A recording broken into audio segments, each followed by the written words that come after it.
Bismillahirrahmanirrahim. Assalamualaikum warahmatullahi wabarakatuh. Selamat pagi, selamat datang di perkuliahan daring di mata kuliah Sistem Operasi. Pada pertemuan kali ini, kita belajar membahas materi yang selanjutnya, yaitu pertemuan dari bab keempat, yaitu pengelolaan memori yang pertama. Jadi pengelolaan memori ini saya bagi menjadi dua, karena di dalam materi ini akan banyak membahas tentang memori dan macam-macam dari jenisnya. Oke, baik, kita menuju ke kita buka pengelolaan memori yang pertama. Kita menuju ke struktur memori. Ada beberapa struktur dalam memori. Jadi biasanya kita mengerti memori itu hanya sebatas RAM, kemudian mungkin ada yang tahu ya, storage dan sebagainya, tapi sedikit yang tahu bahwasanya memori itu banyak. Ada EEPROM, ada cache, ada memori yang non volatil seperti itu. Nah, kita menuju ke struktur memori. Yang pertama adalah memori atau storage. Memori merupakan tempat catatan atau tempat penyimpanan dalam komputer. Ada yang menyebutnya memori dan ada yang menyebutnya storage. Kalau memori biasanya disebut itu tidak permanen. Maksudnya itu data yang disimpan di dalamnya itu tidak permanen. Dapat dengan gini, tidak permanen maksudnya bukan tidak bisa atau bukan tidak bisa dihapus di read and write. Nah, tapi memori ini dalam arti kata jika terdapat daya listrik atau jika terdapat aliran arus listrik itu dapat menyimpan data. Jika tidak dialiri arus listrik akan hilang datanya. Seperti itu. Berbeda dengan storage. Kalau storage dialiri atau tidak bisa menyimpan data di dalamnya. Jika dialiri dapat proses read and write. Jika tidak dialiri maka data tersebut masih ada di dalamnya. Seperti itu. Dua istilah ini dapat saja dipertukarkan, yakni ada kalanya disebut memori, ada kalanya disebut storage atau store. Yang kedua, bentuk memori. Dapat digolongkan ke memori, yaitu ada register. Ini berada di dalam prosesor, jadi register itu hanya ada di dalam prosesor atau chip. Kemudian ada memori cache, memori kerja, memori dukung, dan memori arsip. Memori dikenal juga dengan berbagai nama. Ada main memory, ada primary memory, primary storage, dan executable memory. Memori dukung dikenal juga dengan berbagai nama, memori pendukung ya. Ada backing store, kemudian ada secondary memory, kemudian ada secondary storage. Nah, yang keempat adalah auxiliary memory. Memori arsip dikenal juga dengan nama bulk memory.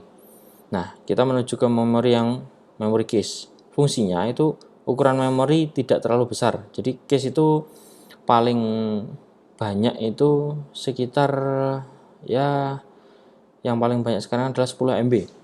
Jadi memori cache itu berada untuk mendukung kinerja dari prosesor agar akses menjadi cepat. Nah, ini muatan yang sering dipakai dapat diletakkan di memori cache. Jadi ketika prosesor itu mulai bekerja atau dia mengolah perintah itu dapat disimpan di memori cache-nya.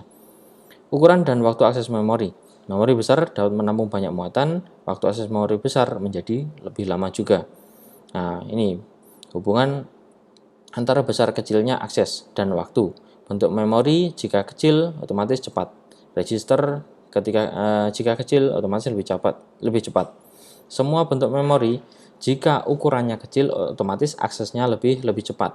Maksudnya lebih cepat ini dibandingkan memori yang lebih besar, bukan dibandingkan dengan jenis tipe-tipe dari memori, seperti itu. Nah, ini ada daya tampung dan akses. Perbandingannya terbalik. Jadi, ketika memori itu kecil, otomatis daya aksesnya lebih cepat. Ketika memori daya tampung itu besar, maka daya aksesnya juga akan lebih lambat atau lebih lama. Hubungan kerja memori dengan prosesor. Prosesor memiliki memori yaitu register.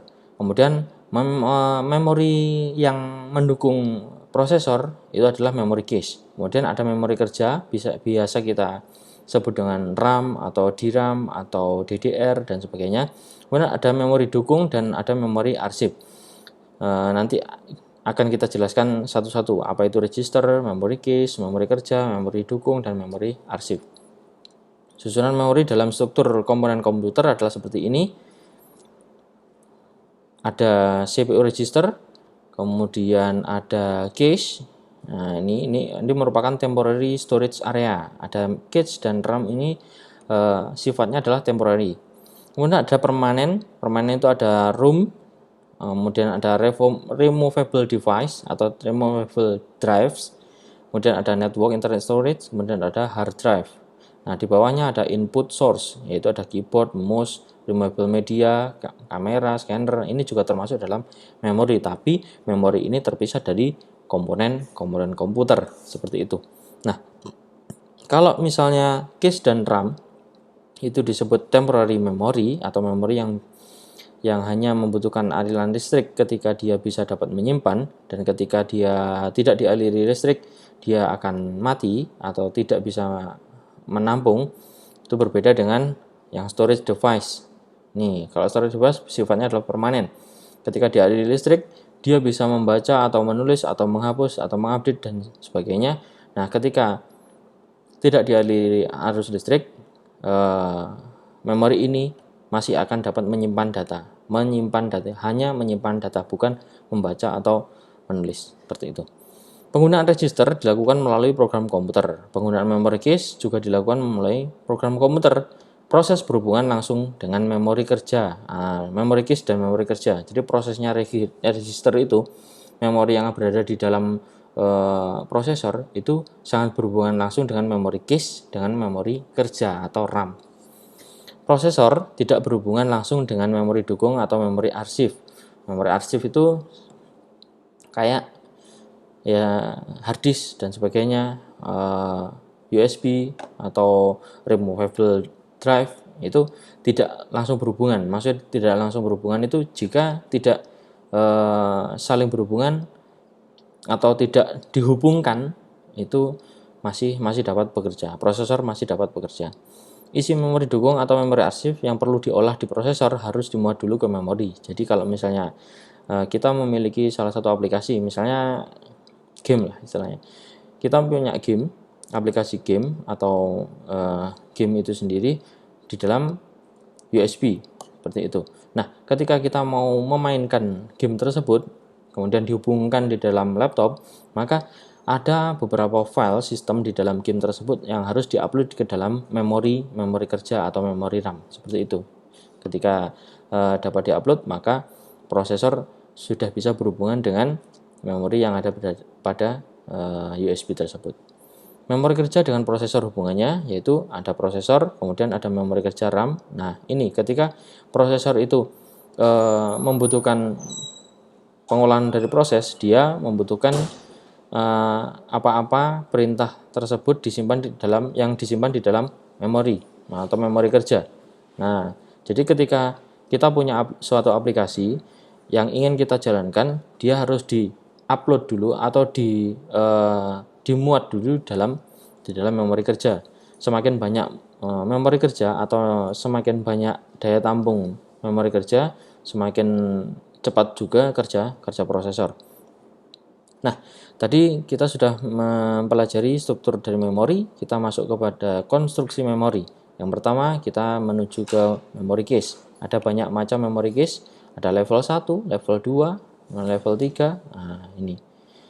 Kemudian ada memori kerja, yaitu memori tetap, memori baca saja atau memori yang hanya bisa dibaca saja, tidak bisa ditulis atau diupdate dan sebagainya. Ini contohnya adalah ROM, PROM, EEPROM. Nah, ini ada CMOS dan sebagainya. Jadi isi memori tidak berubah sekalipun komputer dipadamkan. Jadi ini contohnya biasanya ada dalam suatu BIOS. Jadi BIOS itu terdapat pada memori ROM atau PROM atau EEPROM. Nah, kemudian ada memori CMOS. CMOS ini adalah memori yang di dalamnya salah satunya untuk menjaga kinerja berlangsungnya waktu. Jadi ketika komputer padam, dia masih menghitung waktu. Nah, jadi ketika kalian memadamkan komputer, kemudian kalian menyalakan kembali, itu waktu masih tetap terus berjalan, tidak mengulang dari awal seperti itu. Itu fungsinya dari CMOS. Biasanya berupa bagian program sistem yang sangat diperlukan. Nah, struktur memori terdiri atas sel-sel dan alamat sel. Waktu akses itu 25 sampai 250 nanodetik atau nanosecond. Ini contoh bentuknya dari PROM. Nah, ini strukturnya. Nah, ini PROM, kemudian ada CMOS juga. CMOS itu kepanjangan dari Complementary Metal Oxide Semiconductor. Jadi dipakai secara khusus untuk keperluan tertentu. Jadi di komputer itu sebenarnya ada CMOS untuk aliran dayanya itu berasal dari baterai CMOS, bentuknya seperti baterai jam tapi lebih lebar seperti itu. Itu dia membutuhkan dayanya dari situ. Fungsinya menggunakan tenaga baterai ini ya. Fungsinya itu mengatur kalender, tanggal, waktu, kemudian menyimpan informasi konfigurasi seperti tipe penggerak disk, tipe panel kunci, kemudian tipe keyboard, kemudian catatan waktu dan informasi pada saat komputer booting. Ketika komputer booting itu sudah mempunyai settingan tertentu atau istilahnya ya settingan tertentu agar dapat komputer itu menyala seperti apa yang terakhir dari user dimatikan seperti itu. Ketika komputer dari awal penggunaan itu settingnya seperti ini, nah settingan itulah yang akan disimpan di dalam memori CMOS. Karena menggunakan tenaga baterai, maka CMOS tetap berfungsi sekalipun komputer dipadamkan. Nah, ini contohnya ROM. Nah, di dalam sini adalah BIOS. Ini contoh dari BIOS tipenya Megatrend, ya, buatan dari Amerika. Kemudian ada memori kerja atau memori bebas, bisa dapat dibaca dan bisa dapat ditulis, dikenal juga dengan nama RAM atau Random Access Memory. Kemudian ada read-write memory, kemudian isi memori dapat ditulis, dibaca, diubah, dihapus, diupdate dan sebagainya. Hilang pada saat komputer dipadamkan. Nah, ketika dipadamkan, maka otomatis isi di dalam memori ini akan hilang karena dia hanya berfungsi ketika dialiri arus listrik atau ada daya listrik. Kemudian isi memori dapat dimutakhirkan dengan mengisi muatan baru. Nah, ketika kalian pertama kali memencet tombol power di laptop kalian, itu otomatis sistem operasi itu dimuat di dalam memori terlebih dahulu sebelum diolah di prosesor. Struktur memori terdiri atas sel-sel dan alamat sel. Ukuran memori dari memori kerja ini atau memori RAM ini itu 128 MB sampai 2 GB. Ini untuk yang tipe DDR2 atau DDR1 yang masih lama. Sekarang sudah DDR4. Jadi sudah bisa lebih dari 32 GB dalam satu keping. Seperti itu. Nah, ini contoh dari memori bebas, yaitu ada DRAM, Dynamic RAM, kemudian ada SDRAM, Synchronous DRAM, ada DDR SDRAM, Double Data Rate SDM, Direct RDRAM, ada Flash RAM, dan sebagainya. Nah, ada beberapa modul yang digunakan di memori ini, memori kerja ini, memori bebas ini, dalam RAM ini, ada Single Inline Memory Module atau SIMM, kemudian ada DIMM, Dual Inline, kemudian ada Rambus Inline, RIMM. Lama penyimpanan dapat menyimpan lebih lama daripada dynamic. Jadi static RAM itu lebih lama daripada dynamic RAM. Kecepatan akses bisa sampai, kalau sekarang itu sudah bisa sampai 3000-an, 3200 MHz seperti itu. Kalau ini tulisannya masih 800 MHz. Sekarang sudah DDR RAM itu sudah sampai 3200 MHz. Ini contohnya RAM. Jadi kalau kalian membuka suatu PC atau laptop kalian akan menemukan seperti ini. Otomatis itu yang dinamakan dengan memori RAM. Kemudian memori dukung dipasang tetap di komputer. Jenis memori dukung biasanya adalah hard disk internal. Jadi memori dukung ini berupa hard disk yang berada di dalam komputer atau laptop. Jadi sudah dipasang tetap, maksudnya tetap itu ya dalam suatu komponen komputer itu harus ada hard disknya untuk menyimpan misalnya sistem operasi, kemudian aplikasi-aplikasi, kemudian mungkin sebagian dari data data user. Isi memori dapat ditulis, dibaca, diubah, dihapus, tidak hilang pada saat komputer dipadamkan. Jadi sebenarnya ini hampir sama prosesnya atau ininya fungsinya dengan hard disk eksternal seperti itu. Struktur memori dipenggal ke dalam blok, maksudnya itu dipilah-pilah, kemudian dimuat ke dalam blok, kemudian dimasukkan dalam memori. Kemudian biasanya muatan dimuat dalam sel-sel memori kerja, kemudian baru dimuat ke memori dukung dalam bentuk blok. Jadi ini adalah contoh dari hard disk. Jadi hard disk itu kalau HDD itu bentuknya masih piringan. Nah, seperti ini.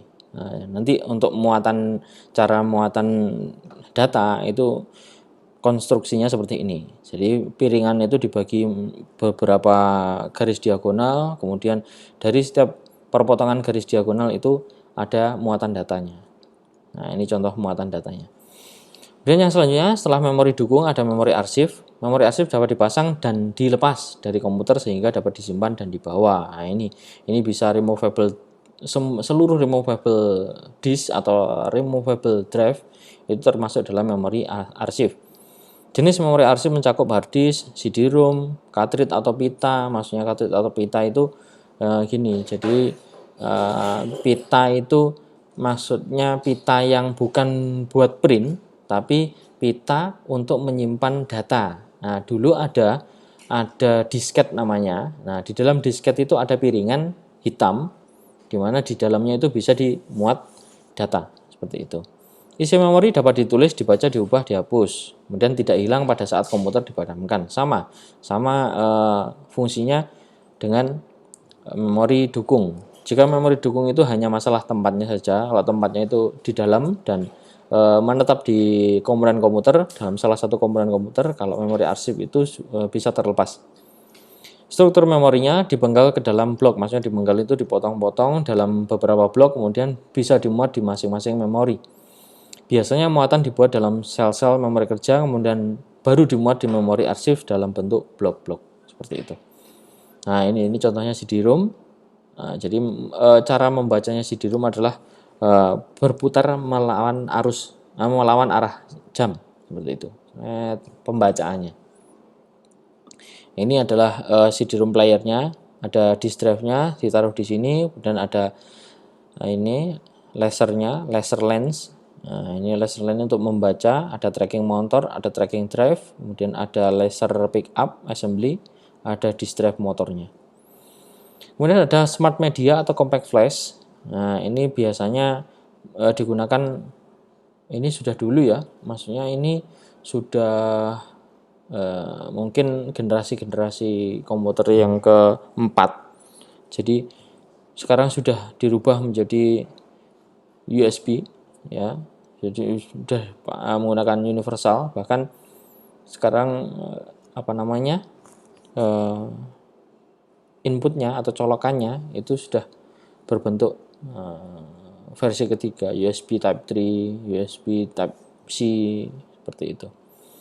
Nah, kita menuju ke pemuatan memori. Jadi tadi sudah struktur memori, kemudian ada konstruksi memori, dan sekarang pemuatan memori. Cara pemuatan itu ada beberapa pemuatan berasal dari kunci ketik, memori dukung, dan memori arsip. Jadi pemuatan memori kerja ya ini ya, memori kerja dapat berasal dari kunci ketik. Kunci ketik itu adalah keyboard ketika kalian itu mengetik atau memencet tombol keyboard itu disimpan ke dalam memori atau dimuat dalam memori kerja. Jenis pemuatan ada pemuatan langsung, kemudian ada pemuatan relokasi, dan ada pemuatan sambung. Pemuatan langsung terjadi ketika muatan langsung dimuat ke alamat memori kerja tertentu. Jadi sudah ada plot-plot alamatnya yang sudah ditentukan terlebih dahulu. Contohnya, ketika kalian mengetik A, munculnya di Microsoft adalah A. Jadi huruf A itu sudah teralamatkan di tampilan huruf A. Ya, jadi tombol huruf A di keyboard itu sudah otomatis masuk ke dalam huruf A di tampilan di Microsoft Word-nya. Berbeda dengan tombol enter. Nah, ketika tombol enter itu diklik, itu bisa dalam beberapa artian. Ketika kalian di Microsoft Word, otomatis itu bisa ke paragraf, ke spasi yang baru atau ke baris yang baru. Jika nanti di luar Microsoft Word itu nanti artinya juga akan lebih banyak lagi. Jadi berbeda, kalau muatan langsung itu sudah punya alamat tertentu, kalau tidak langsung itu alamatnya harus ditentukan terlebih dahulu. Nah, seperti itu. Pemuatan relokasi.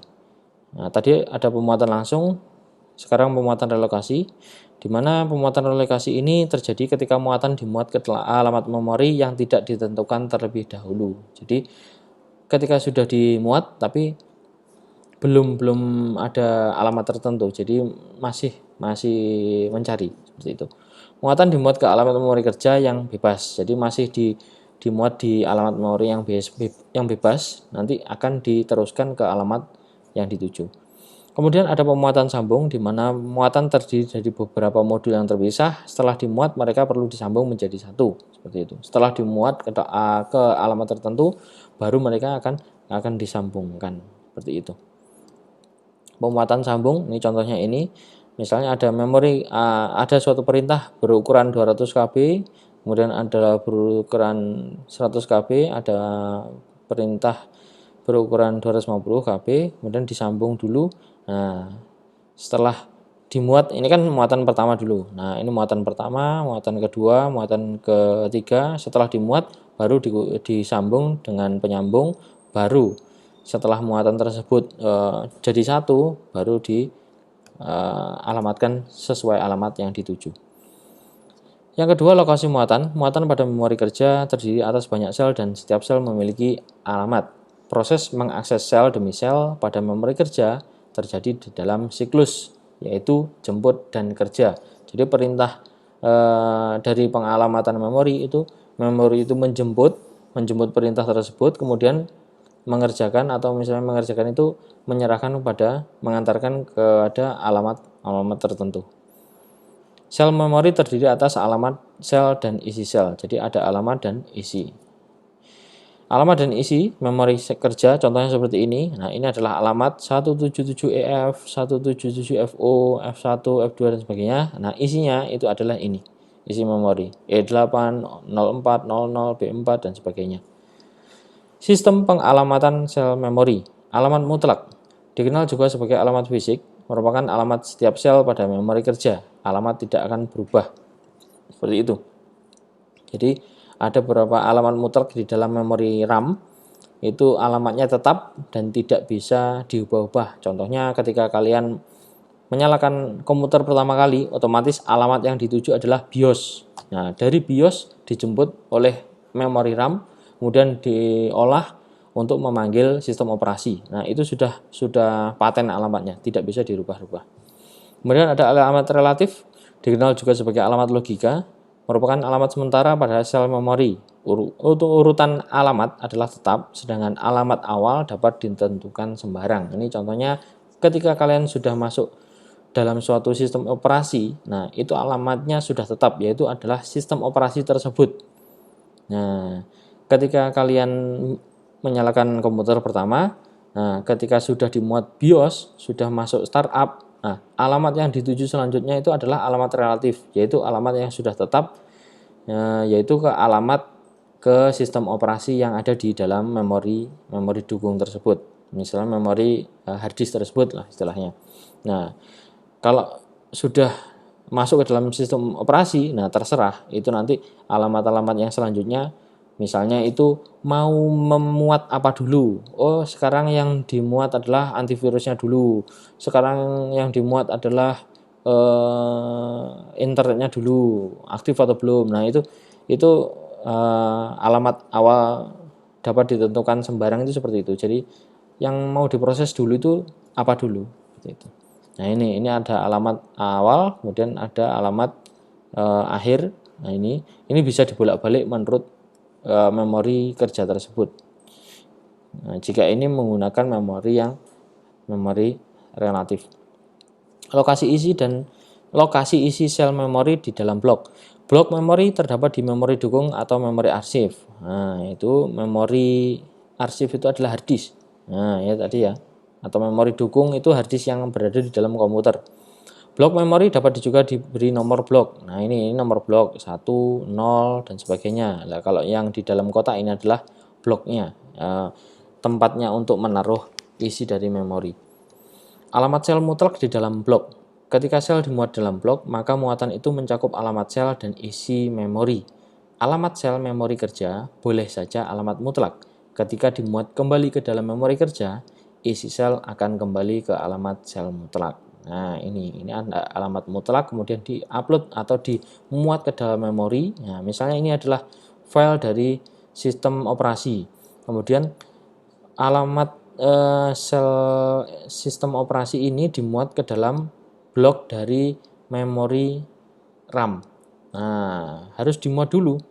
Karena apa? Karena dia akan memunculkan sistem operasi A atau sistem, kita istilahkan aja sistem operasi Windows. Jadi sistem pertama atau sistem muatan pertama Windows itu harus ditata terlebih dahulu, sistem alamatnya, memorinya, kemudian dari hard disk, ya ini di dalam hard disk, nah, kemudian dimasukkan ke dalam memori RAM, dimuat untuk dalam memori RAM. Alamat sel relatif dalam blok. Nah, ini pemuatan kembali dapat dipindah ke alamat lain, dikenal sebagai relokasi. Alamat awal A ke alamat pangkal P. Nah, ini alamat awal. Ini contohnya, ini alamat awal ke alamat pangkal. Nah, direlokasi. Jadi isi dari memori kemudian dikeluarkan lagi atau misalnya diolah lagi, kemudian dikembalikan di dalam memori lagi dengan bentuk alamat yang berbeda, namun isinya sama. Seperti itu. Perhitungan alamat pada relokasi. Alamat awal A direlokasi ke alamat pangkal P. Relokasi R sama dengan P dikurangi A. Alamat X relokasi ke alamat Y. Ini X min A sama dengan Y min P. Ini misalnya alamat awal A direlokasi ke alamat awal P. Dari alamat awal A direlokasi ke alamat P. Jadi nanti relokasinya itu P dikurangi A. P ini dikurangi A. Nah, rumus relokasinya adalah seperti ini. X itu adalah alamat akhirnya. Seperti itu. Alamat akhirnya X, A sampai X, kemudian P sampai Y. Nah, jadi rumusnya seperti ini. X kurangi A sama dengan Y kurangi P. Maksudnya jumlah dari alamat akhir sampai alamat awal itu harus sama dengan jumlah akhir alamat Y, alamat akhir dari P itu sampai alamat awal dari memori yang P ini. Seperti itu. Rumusnya adalah seperti ini. X min A sama dengan Y min P. Relokasinya seperti itu. Contoh, alamat dalam desimal. Alamat awal itu A sama dengan 2100. Alamat pangkal P 23.600. Letak data adalah X2453. Setelah direlokasi itu Y sama dengan berapa? Nah, tadi rumusnya Y min P sama dengan X min A. Ini operasi ini. Y sama dengan X min A plus P karena sudah dipindahkan ke dalam sini. Nah, tinggal dimasukkan ke dalam ini, tinggal dihitung hasilnya 23.953. Nih, alamat awal dalam desimal A adalah 0, alamat pangkal adalah 15.300, letak data tanda tanya setelah direlokasi adalah sekian. Nah, tinggal dihitung hasilnya adalah sekian. Rumusnya Y min P sama dengan X min A. Yang selanjutnya, pemenggalan memori kerja dan muatan, pemenggalan dan batas penggalan. Untuk pemuatan, ruang memori dipenggal-penggal berdasarkan keperluan. Jadi tidak harus langsung semua satu memori harus dimuat semuanya. Nah, kayaknya contohnya itu sistem operasi. Kalau kalian itu menginstal sistem operasi, otomatis ukurannya atau kapasitasnya kan banyak, sampai 1 GB lebih. Ya, otomatis itu tidak semuanya diupload ketika pertama kali menyalakan komputer. Hanya file sistemnya saja dimuat. Nah, nanti sisanya itu berhubungan langsung dengan memori dukungnya atau dengan harddisknya. Ketika dimuat itu hanya file sistemnya saja. Batas penggalan awal dan akhir perlu ditetapkan secara jelas. Nah, harus jelas. Penggalan beserta batas penggalan dicatat agar isi mereka dapat ditemukan kembali. Batas penggalan adalah alamat memori awal dan akhir. Setiap muatan menempati penggalan tertentu dan dicatat agar tidak terjadi konflik pemuatan. Ada penggalan terisi dan ada penggalan kosong. Nah, ini ada penggalan-penggalan, misalnya penggalan A, penggalan B, penggalan C, penggalan D. Nah, ini ada batas awal. Batas awal, batas akhir. Nah, ini batas awalnya B juga, batas akhirnya B, batas awalnya C, batas akhirnya C, batas awalnya D, dan batas akhirnya D. Nah, seperti itu. Yang kedua adalah pengaksesan penggalan. Harus sama dengan atau setelah batas awal serta sama dengan atau sebelum batas akhir. Nah, ini alamat X itu batas awal itu harus sama dengan misalnya ini sama dengan itu, misalnya ada alamat X, batas awalnya AW dan batas akhirnya AK. Nah, ini harus sama ketika dia dikirimkan ke dalam sistem operasi. Ini harus sama.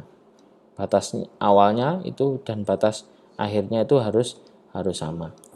Harus sama dengan atau setelah batas awal serta sama dengan atau sebelum batas akhir. Ini alamat pangkalnya ini. Ini alamat pangkal. Kemudian yang ketiga, kecocokan muatan dan penggalan. Ukuran muatan bisa pas. Ukuran muatan bisa pas dengan ukuran penggalan dan dapat juga kekecilan atau kebesaran.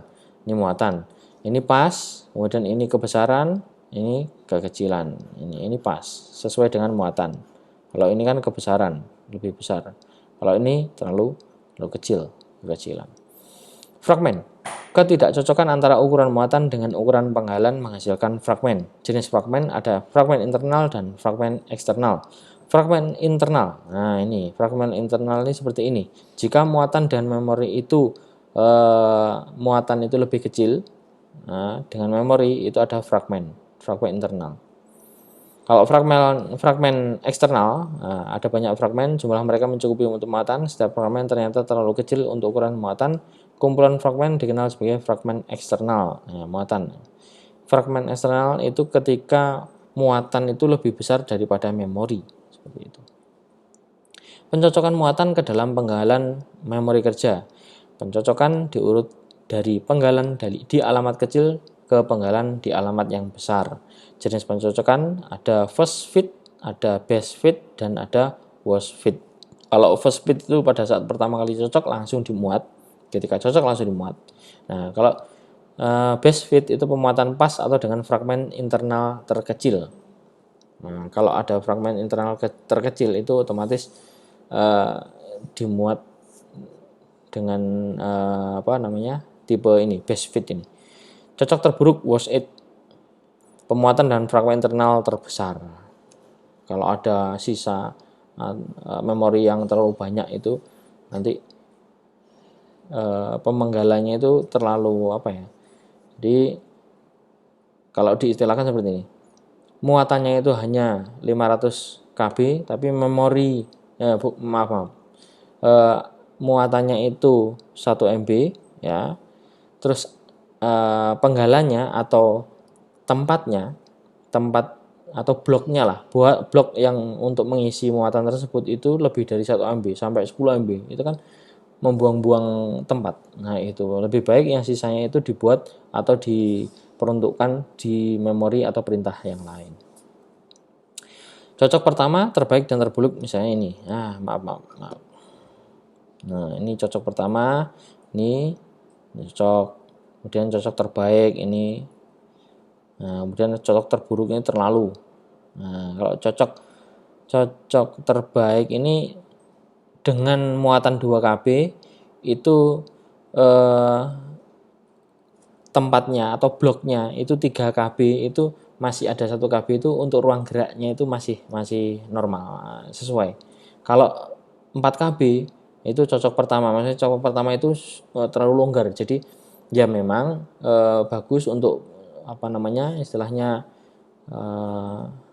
fragmen tadi. Nah, berbeda dengan yang 5 KB ini terlalu besar, jadi lebih besar daripada muatannya. Jadi bisa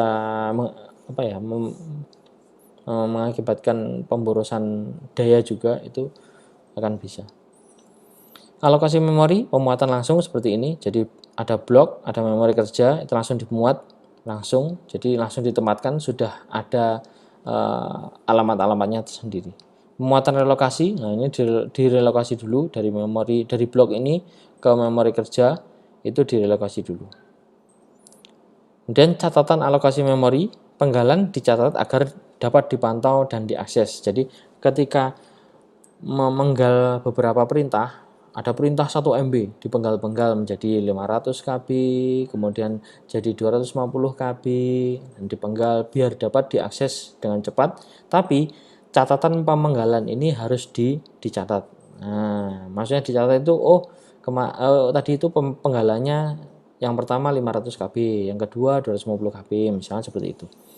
Dan di dalam catatan itu ada alamat awal penggalan dan alamat akhir atau panjang penggalannya. Kemudian yang ketiga, bebas atau terpakainya, mana yang bebas dan mana yang masih terpakai, penggalan-penggalan tadi. Kemudian ada catatan lain yang diperlukan, misalnya tipenya apa, kemudian ini itu pekerjanya atau maksudnya kerjaannya untuk komponen yang mana. Letak catatan terpusat dan terpencar. Macam catatan itu ada bentuk petabit dan ada daftar gandeng. Catatan terpusat yaitu adalah catatan tentang penggalan terletak terpusat. Nah, jadi di dalam pusatnya memori. Jadi ada blok-blok memori, misalnya salah satunya jadi pusat blok memori. Jadi catatan itu ada di dalam pusatnya memori. Berbeda dengan catatan yang tersebar. Kalau catatan tersebar itu berada di dalam masing-masing blok. Oh, ini blok yang terpenggal 5 MB punya catatan 5 MB, 500 KB misalnya tadi. Kemudian ada penggalan 250 KB, ada catatan tersendiri di 250 KB, seperti itu. Catatan petabit. Nah, hanya 1 bit disediakan untuk catatan tiap penggalan. Digunakan untuk mencatat status penggalan dalam keadaan bebas, yaitu adalah 0 atau terpakai adalah 1. Hanya dapat dilaksanakan dengan syarat, yaitu ukuran penggalan sama besar, letak penggalan berurutan sehingga alamat dapat dihitung untuk diakses. Catatan melalui petabit, ini seperti ini. Nah, ini harus sesuai itu. Catatan daftar gandeng. Alamat catatan penggalan digandengkan dalam catatan. Alamat penggalan bebas digandengkan ke alamat penggalan bebas di dekatnya. Nah, alamat penggalan terpakai digandingkan ke alamat penggalan terpakai jenis dekatnya. Jenis gandengan, ada daftar gandeng tunggal dan ada daftar gandeng ganda. Terdapat berbagai catatan selain status bebas atau terpakai. Jadi catatan daftar gandeng itu ketika sudah dipenggal, kemudian dimasukkan ke dalam blok memori, tapi blok memori tersebut harus ada hubungannya antara penggalan satu dengan penggalan yang lain. Nah, hubungan tersebut meskipun terpenggal atau terpisah antara blok satu dengan blok lain, namun masih ada hubungannya, maksudnya hubungannya itu hubungannya berurutan. Jika mengakses blok pertama, itu selanjutnya harus blok kedua, blok ketiga, dan 4, dan selanjutnya. Tidak bisa berpencar. Blok pertama, kemudian blok ketiga, nggak bisa. Itu ada urutannya. Nah, itu juga punya catatannya. Nah, jenis daftar gandengan ini ada 2. Seperti itu. Daftar gandeng tunggal itu seperti ini, statusnya, alamat awal, panjang penggalan, alamat penggalan, ini adalah catatannya. Ini catatan daftar gandeng. Ini adalah yang blok yang terpisah tadi, penggalan B, penggalan P, penggalan P, penggalan B. Namun ini masih tergandeng dalam satu gandengan. Maksudnya satu gandengan itu masih terhubung dalam satu gandeng, seperti itu. Tidak bisa dirubah, misalnya B kemudian B lagi, kemudian P nggak bisa. Ini sudah dalam satu gandengan. Daftar gandeng ganda ini seperti ini adalah catatannya. Nah, kalau gandeng ganda ini seperti ini. Ini P dengan B ini sudah harus berhubungan.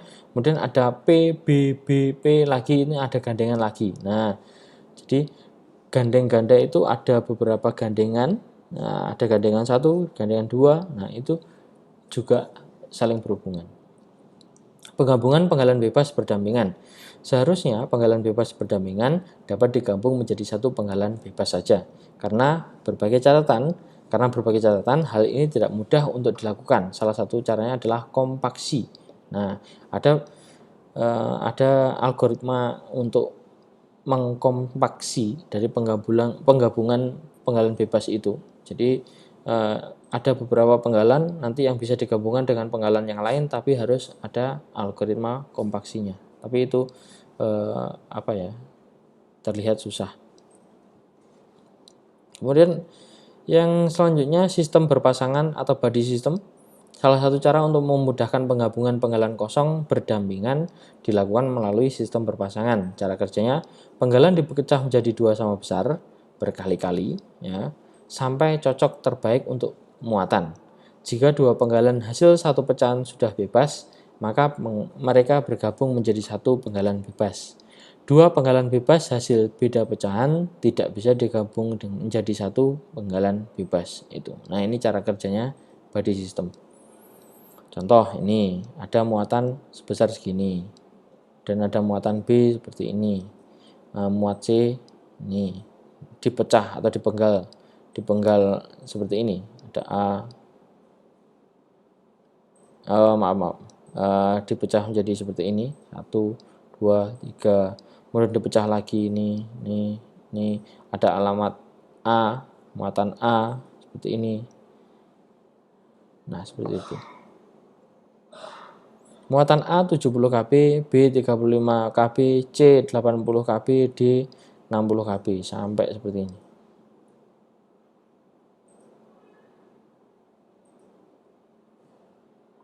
Nah, nanti ini sebagai contoh saja. Nanti untuk cara kerjanya saya jelaskan di bab selanjutnya. Ini contoh saja.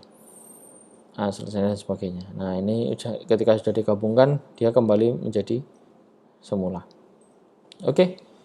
Untuk pengalamatan memori saya kira cukup sampai sini saja. Jadi untuk proses pengalamatan memori akan kita lanjutkan di bab selanjutnya. Oke, nanti ada yang kurang jelas silakan bertanya, silakan tanya di grup atau di komen. Itu ya. Oke. Saya kira ini saja yang bisa saya sampaikan. Kurang lebihnya mohon maaf. Wabillahi taufiq wal hidayah. Assalamualaikum warahmatullahi wabarakatuh.